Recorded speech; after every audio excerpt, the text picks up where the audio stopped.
Hello, this is SR. Friends, I welcome you to my channel. Before listening to this story, I will ask you to like and subscribe. It is not difficult for you, but it is pleasant for me. And we're starting. A letter to my ex-husband, Gary. My love, I am writing this to you in the hope that you will read it. Thank you for saving me today. This is the second time you've done this, of course. The first time it led to our divorce. I almost got into trouble again, didn't I? Maybe it was because I was thinking about you. Today would have been our anniversary, we would have been married for 10 years. It was nice to see you, even if you didn't talk much. In fact, you only warned me about the pub. I went to the same pub where we once met. That day you were sitting at the bar drinking your pint of cider. You were wearing that old beat-up biker jacket, those old jeans and those old shoes.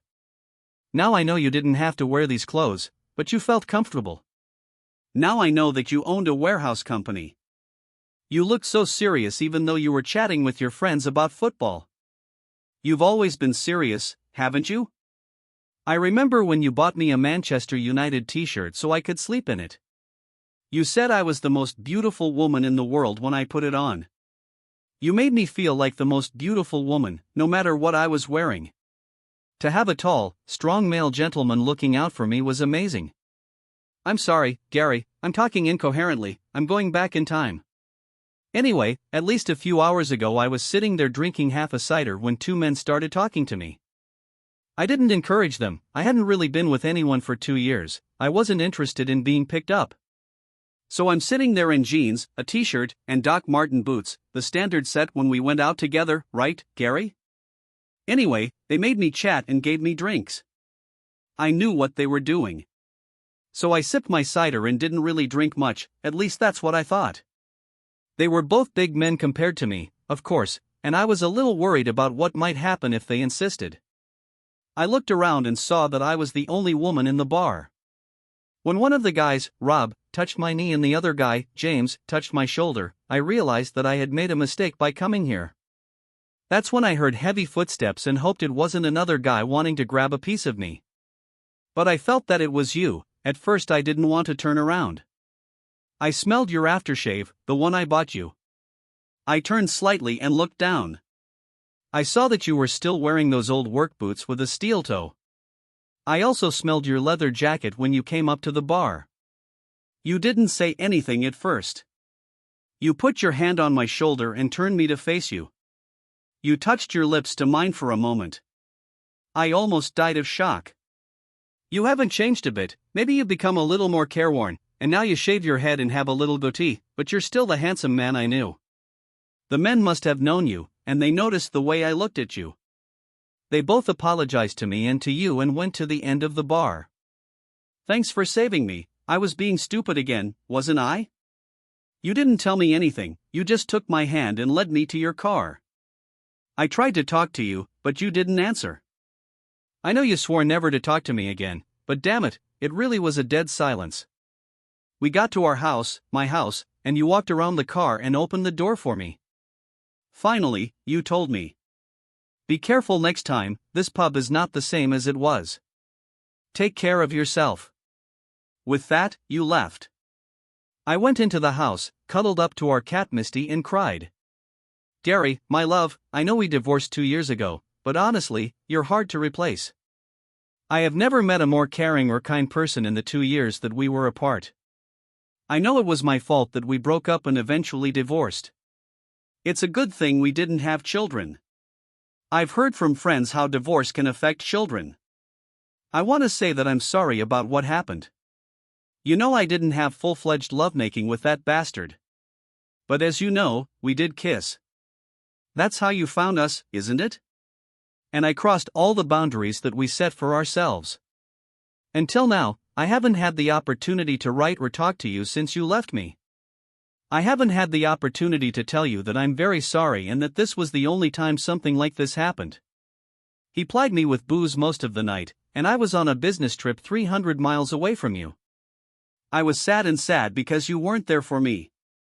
I rarely had to travel, but it was a big contract and I had no choice. I know that while I was there, we were playing online, I used my vibrator, you used your right hand, but the fact that you weren't physically with me got to me. That bastard, my colleague who helped me with the contract, was polite, said all the right things, and after a lot of drinking, I didn't feel in danger when he suggested we move to a booth at the back of the bar. My brain didn't turn on. I just didn't want to bother the eyes of others. I was wearing the evening dress you bought me, black, with a plunging neckline and slits on the sides.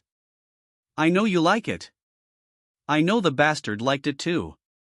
It showed off my legs and, yes, my breasts, but hey, a woman should be able to wear what she likes without interference. Yes, I know I shouldn't have worn a dress like that to the hotel bar. I probably got a lot of attention from different men and even a couple of women. Anyway, the bastard led me to a booth and pushed me into a corner. He wasted no time and started kissing my neck and moving his hand up my leg. I know that my eyes were closed, and in my mind it was your hands on my body and your lips on my neck. I felt like I was starting to react to his touch. To my utter shame, I reacted. My body reacted against the wishes of my brain. To my shame and my drunken, confused mind, I let him bring his hand to me. I opened my eyes and saw you standing there with a very angry expression on your face. Then it dawned on me that that bastard wasn't you. I was with another man. I cheated on you. Well, you know the rest.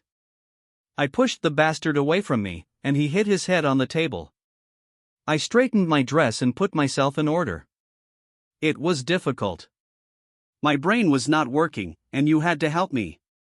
I remember how you picked me up, then helped me up in the elevator, and then to my room. Then you gently laid me down on the bed. I don't remember anything after that. I woke up and you were gone. I do not know how you got to the hotel and how you left so quickly. I took off my dress and took a shower. I felt so dirty and disgusted with myself. I knew why you left. I knew that I had caused you irreparable pain. I saw in the cold light of day how I ruined our marriage. After taking a shower, I packed my suitcase. I couldn't stay at the hotel anymore. I needed to talk to you. Not to explain, I didn't see any point in it. I do not know how much you saw, but I guess that was enough. Enough to ruin our marriage. It just so happened that I checked out, and so did that bastard. He looked terrible. He was walking with a limp, and his eyes looked swollen, and I saw that he was walking as if someone had hit him hard in the balls. He saw me and tried to speak, but his mouth was too swollen, and he also seemed to be missing several teeth. I suppose you explained to him in detail that you shouldn't mess with a married woman. I wish I had done the same. Anyway, you know the rest. I came home and saw the letter you wrote to me. I expected this. I know that we have strict border rules, and I broke them. I could blame the booze, but honestly, I shouldn't have let that happen. I shouldn't have let that bastard get me drunk or touch me. I'm so sorry, Gary, but I know you can't trust me anymore. I know that you will never talk to me again. I knew that you would be fair in the divorce, and I knew that even if you were angry with me, you would never hurt me. I read the letter you left for me, which said that you wanted to surprise me and drove all night to be with me. You saw that bastard with his hand under my dress. You also stated that you were confused because I was saying your name. Yes, I thought about you and imagined that you were kissing and touching me. Anyway, all this happened more than 2 years ago. I am currently working in the office as an assistant managing director. Don't worry, he's almost 65 and he's fat, but he's a good man, just like his wife. They both helped me out a few times. I'm as happy as I can be without you. No, I never saw that bastard again. However, I went to visit his wife anyway. She wasn't surprised that he cheated on her, and, remembering that evening, I explained to her what had happened, and in the end she kicked him out and divorced him. He lost his job, and to be honest, I do not know, and I do not care where he is. So, this brings us back to the present. Why were you in the same city as me, and why were you in the same pub as me, and more importantly, why did you save me from another stupid thing? Please contact me, Gary. You were like a ghost to me. Everyone we know keeps saying that you left town, or even went abroad, but I have a feeling that you're in town, and even though you shouldn't be doing this, you're looking out for me. If that's true, and you're around, you know that I haven't dated anyone since the divorce. It's not because I couldn't, it's because I didn't want to. I've always wanted only you, and I'm going to die knowing that I've lost you. I know you said to move on, but I can't. I'll probably end up a lonely spinster with 10 cats. Anyway, Gary, my love, my silent ghost, get in touch with me, okay? I am sending this message to the email address. I hope you have not changed your email address and will read it. I'll wait as long as you need.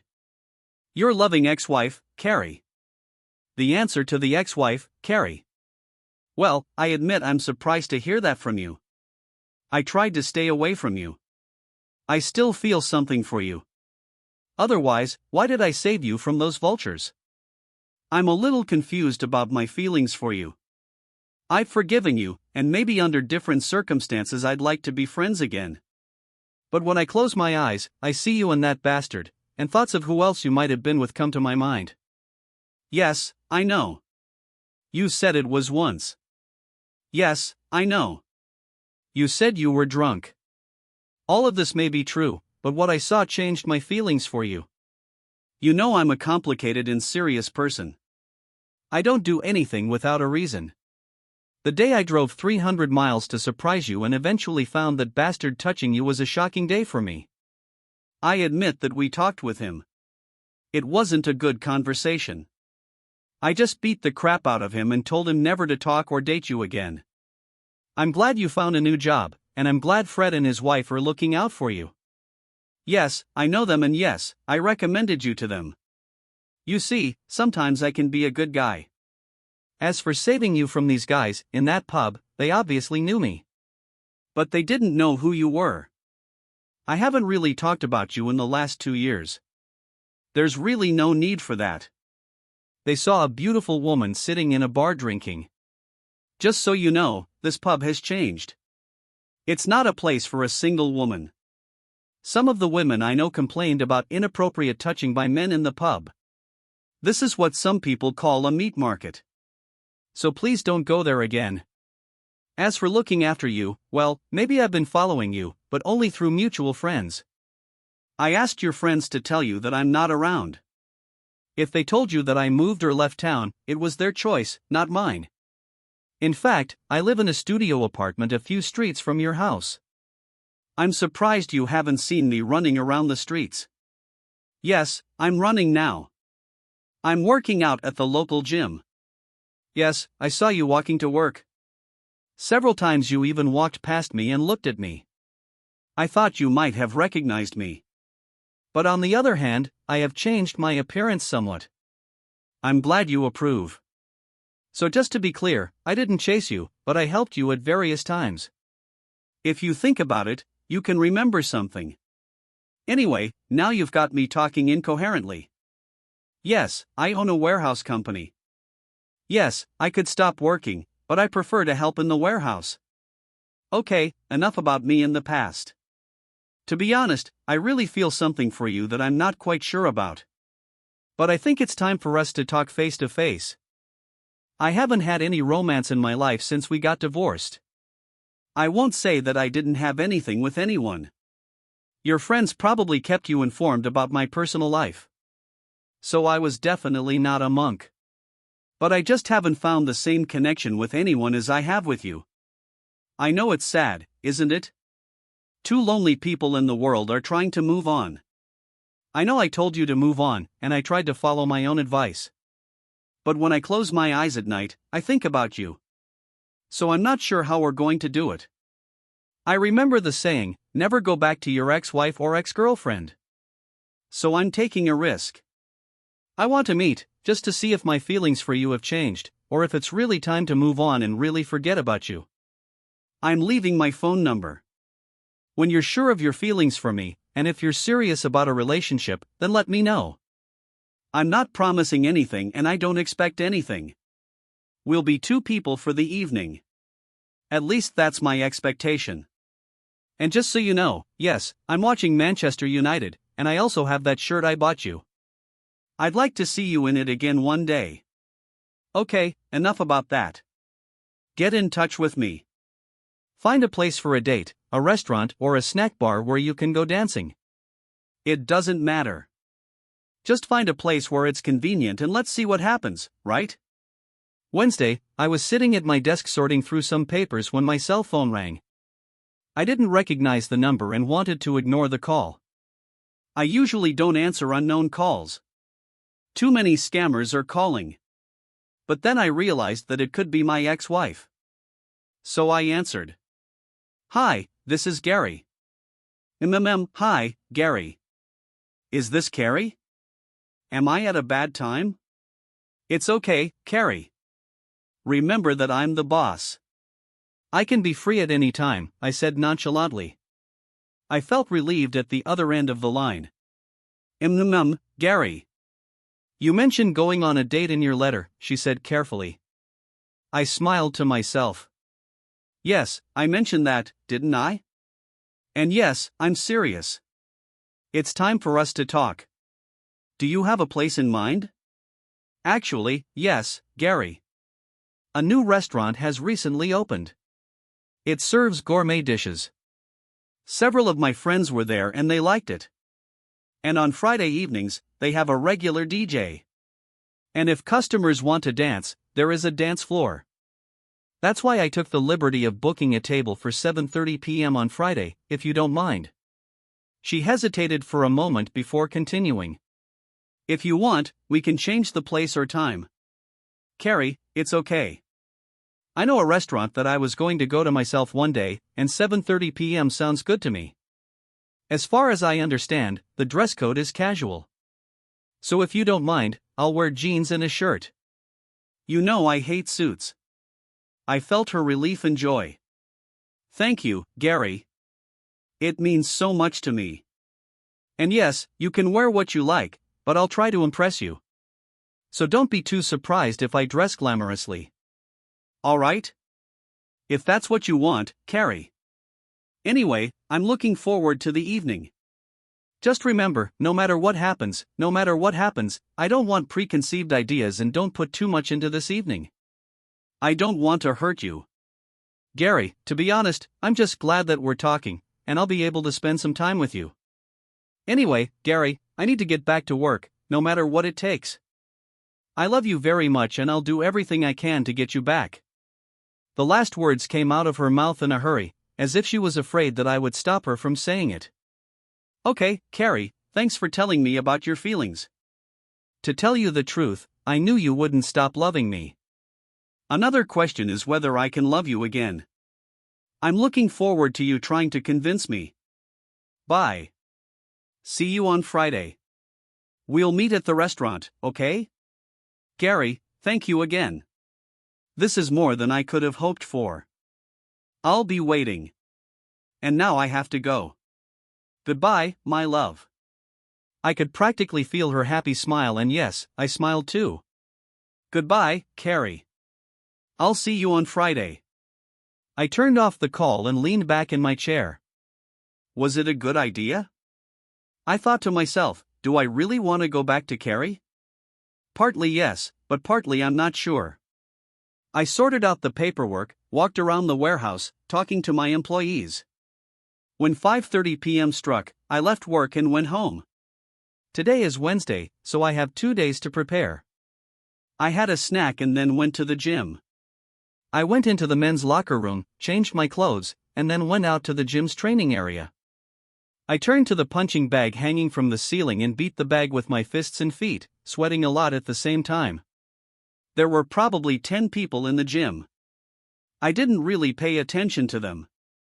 I was focused on the punching bag, however. When I stopped hitting the punching bag, a familiar woman passed by.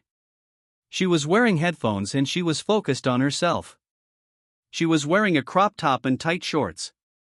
Her legs looked slim and toned, and her stomach was flat and taut. Her ass was tight too. Her long blonde hair was pulled back in a ponytail, and she was walking with a smile on her face. It was a smile, and the face and body that I knew. She really moved and looked great. Yes, it was Carrie. I didn't know she worked out at this gym.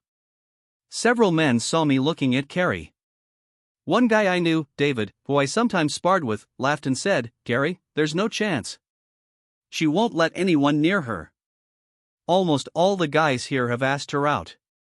She just tells everyone that she is married and is not interested in any relationship. My face must have been a picture. David and I watched Carrie use the rowing machine. Then 5 minutes later she got up and went to the cross trainer. Watching her ass move was very interesting. David saw me staring at her again. Gary, buddy, don't even think about it. She's not interested in it. You can watch as much as you want, but of course she won't let you touch her. I tried to hold back, to be honest, but when everyone was looking at me, I got up and slowly walked towards Carrie, who didn't see me. Instead of scaring her and causing an accident, I walked next to her and waited for her to notice me. It took her about 5 minutes to stop exercising. Then, slowly, as if in slow motion, she turned her head, looked at my body, then her gaze moved up. She recognized my t-shirt. After all, it was the one she bought for me. An old t-shirt with Guns N' Roses. And then her eyes looked at my arms and shoulders, assessing my body weight and muscles, then met my eyes. At first she was shocked, as if she couldn't believe her eyes, didn't believe it was me there. Then a huge smile appeared. She took off her headphones, jumped off the cross trainer, and jumped on me. I did think about backing off, but only for a moment. When she jumped, I caught her. She hugged me and started kissing me. I felt a surprised silence in the gym, the only sounds coming from Carrie as she kissed and hugged me. Gary, I can't believe you're here," she said between kisses. I gently lowered her and pulled away. I turned around, and yes, everyone in the gym stopped and looked at us. Carrie realized what was happening and blushed deeply. I took her hand and we went to the small kitchen at the back of the gym. Once inside, I closed the door. Carrie immediately rushed at me again. She hugged me and put her head on my chest. "Gary, my love, thank you for letting me do this. I've been dreaming about this for 2 years. Carrie, could you come out for some fresh air? Just for a minute, we need to talk about something. Mainly, why are you telling everyone that we're married? And why haven't you dated anyone for 2 years? Surely someone would have caught your attention. Gary, listen to me, 2 years ago I screwed up, and you justly punished me. I didn't like you doing this to me, but I can understand why you did it. Anyway, I've been working hard for 2 years, and I've spent that time getting in shape." She turned around to show her body. "Gary, this is all for you. No other man or woman has touched me. As you probably know, I told everyone that I was married to try to discourage harassment. It didn't always work, but your name has some weight here. And when someone tried their luck, I mentioned that I was your wife. And I was mostly left alone. For a moment, I thought that if all this was true and it was easy to find out, then maybe I could try to establish some kind of relationship with my ex-wife. Okay, Carrie, I admit that this evening was a pleasant surprise. You look fantastic, and yes, I understand why you were being pestered. I admire you for waiting for me, even if I hadn't actually come back to you. So I suggest we continue our classes and then we'll meet on our date on Friday." I stood up, hugged Carrie and kissed her on the forehead. Holding hands, we both returned to the hall. The looks of the people in the gym were funny. David came up to us. "Gary, you're a lucky bastard. You're her husband, aren't you?"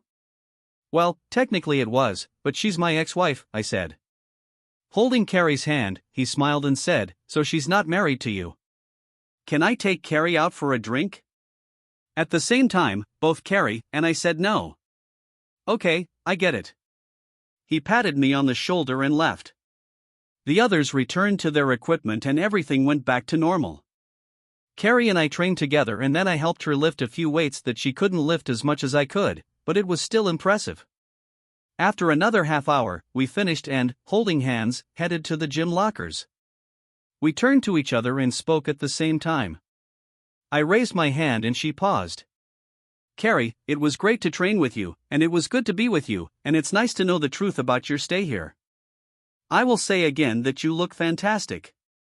I can see that you have worked very hard. You're doing great. Gary, my goal was to look good, feel good, and maybe get your attention and maybe start a dialogue with you. What happened tonight was amazing for me. I love you, Gary, and I always will." This body is yours and you can use it anytime you want. I'll be waiting for you, my love. When she turned away and headed to the women's locker room, she stopped, turned around and lifted her crop top and sports bra. Gary, this is yours, my love. She smiled and turned away. I went straight to the shower and turned on the cold water. Friday at work was busy, but I admit that I was distracted. The image of Carrie in workout clothes and her gorgeous breasts and the admission that she saved herself for me and only for me really turned my mind upside down. Yes, I checked her story and all my friends and colleagues of Carrie confirmed. She only went out with her family and close friends. She always went home early. She did not drink in the evenings, only Coca-Cola or some other soft drink. She doesn't dress particularly provocatively in the evenings, preferring to wear casual clothes. As for the gym, everyone I talked to said the same thing. She didn't encourage or talk to any man who approached her. So, after I exhausted all my traces, I came to the conclusion that my ex-wife was waiting for me. Apparently, when I caught her with another man, it was the only time. Knowing all this information and making a decision tonight, I expect that the date will lead to other evenings together, at least as far as it concerns me. Finally, the time reached 5:30 p.m. I packed my things, walked around the warehouse, wished my employees a good weekend, and then headed home. I took a beer out of the fridge, went upstairs, undressed and chose my clothes. Although I am the owner of my company, I am not a fan of costumes. I wear jeans and t-shirts and only wear suits at weddings and funerals. I chose a decent pair of jeans and a new shirt. I cleaned my shoes so that they at least looked normal, and then he went to the shower. After that, I trimmed my beard and shaved my head. I looked at myself in the mirror and thought that I didn't look so bad for a middle-aged man. I thought about the last 2 years without Carrie and the different women who came and went during that time. I know it sounds bad, but they all understood that they had an chance of becoming my next wife. Some even advised me to move on and actually leave my ex-wife in the past. But for me it was just like that. Soon a rumor spread that I had no feelings, and I accidentally heard that my nickname at work was Sushi. Cold fish. Friends and colleagues stopped inviting me to clubs and pubs, and yes, women stopped asking me out. So now, 2 years later, I'm going on a date with my ex-wife. Really? I finished my beer, went downstairs and left the house, locking the door behind me, got into a taxi and told the driver where to go. I got to the restaurant and went to the bar. I ordered a beer and just sat at the counter, looking around. Someone tapped me on the shoulder and coughed. I turned around and almost dropped my beer. Carrie was standing in front of me. She was smiling from ear to ear. She was standing there, letting me look her up and down, wearing a shiny black tank top and a matching black skirt. It's not like a mini skirt, but it's pretty short. Black high-heeled shoes made her look taller than she really was. The clothes fit perfectly and accentuated her tight, perfectly formed body. So, Gary, did I pass your test? She asked in a seductive voice. My eyes told her everything. I stood up and slightly bent down and kissed her on the lips. Carrie, you're beautiful. She blushed and said, thank you, my love. You have no idea how long I've wanted to hear these words from you. Then she hugged me, and I let her snuggle up to me with her whole body. The bartender said, find yourself a room. You too, and buddy, don't let her out of your sight. She's been fighting off everyone for an hour. I saw that he was smiling, but there were several men around us who looked disappointed that she was hugging me. I let Carrie go. She took my hand, and we walked to the table she had reserved for us. There were already 2 bottles of beer on the table. When we sat down, Carrie took my hand with one hand. She raised her glass with the other hand, and we clinked glasses lightly. Here's to a new beginning, my love, Carrie said with a hopeful expression on her face. Yes, be healthy, Carrie, for the future, I said, looking into her eyes. Gary, thanks, you must be nervous. So am I. I have no idea how tonight is going to go, and I just want us to have a good time. And of course, I want to reconnect with you. Carrie, let's just order some food, have a beer, and then see how it goes. It seems to me that you were doing everything right, convincing me to give us a chance. You looked great in the gym. You look great here, now. Let's just see how it goes. We did so, talking about everything Carrie had done over the past 2 years. She started by telling me about her current job and thanked me again for my help. She's very sorry about what happened that night with that bastard.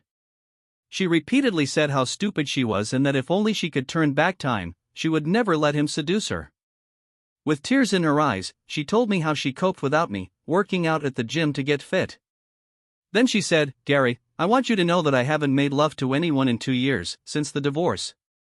I know it's hard to believe, but somewhere in my head I was saving myself for you." I looked at her and said, "Carrie, look at you, you're gorgeous. You're a red flag for every bull that looks at you. Every man in this restaurant is looking at you, wondering if they might have a chance with you. So you really want to tell me that you haven't had any bed contact in the last 2 years? Yes, Gary, I swear." After a few minutes, she stopped kissing me and leaned back in the seat. She looked so beautiful. I bent down and kissed her gently on the lips. "Hi, are you okay?" I said softly. She slowly opened her eyes and looked at me. Then she slowly sat down and drank some beer.